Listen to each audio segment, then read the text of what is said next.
मैं कुंडली को नहीं मानता हूँ, मैं राशियों को नहीं मानता हूँ, मैं नक्षत्रों को मानता हूँ। मैं कहता हूँ कि नक्षत्र होते हैं, मैं ये भी कहता हूँ कि वक्त होता है, समय होता है।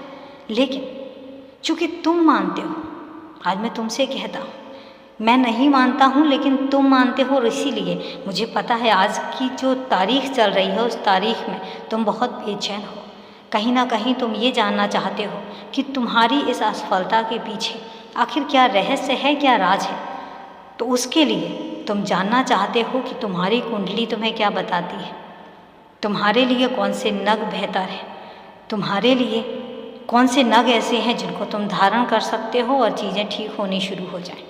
अगर तुम्हारा ऐसा मानना है और तुम्हारी ये धारणा है तो मैं कहूँगा कि ये काम करो, उठो और किसी अच्छे पंडित के पास जाओ जो तुम्हारे आसपास तुमने सुन रखा हो कि बहुत ज़्यादा जानकार है।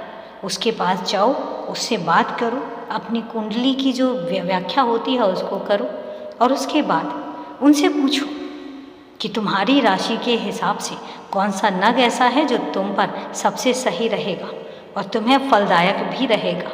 तुम्हारी मान्यता है, इसलिए आज मैं तुम्हें सलाह दे रहा हूँ और नाराज़ होकर नहीं दे रहा हूँ, मैं खुशी से दे रहा हूँ। मैं चाहता हूँ कि तुम्हारी अंतरात्मा सुखी होनी चाहिए, तुम अंदर से खुश होने चाहिए। अब जो तुम परेशान हो रहे हो कि शायद तुम्हारे काम में जो बाधा आ रही है वो इस वजह से आ रही है क्योंकि तुम कोई नग नहीं धारण कर रहे हो या तुमने कोई नग धारण नहीं किया हुआ है, इस वजह से तो मैं तुमसे कहता हूँ कि नक्षत्र होते हैं, मैं भी मानता हूँ। समय होता है, नक्षत्र होते हैं, ये विधि विधान होता है क्योंकि इसकी रचना जो मालिक ने की है बहुत सोच समझ कर की है।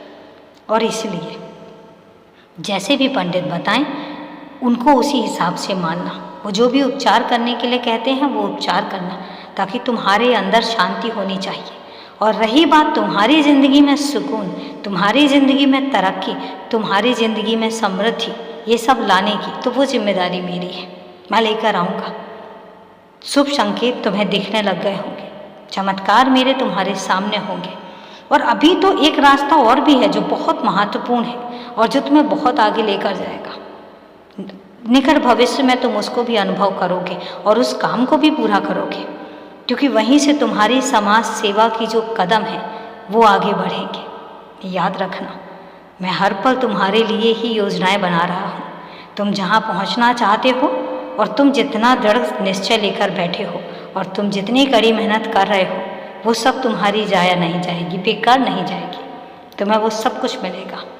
तो जो तुम्हारा मन करता है तुम वो करो, बाकी अपनी कड़ी मेहनत जरूर करते रहो, उसमें कमी नहीं आनी चाहिए। बाकी सब मुझ पर छोड़ दो। खुश रहो, हमेशा खुश रहो।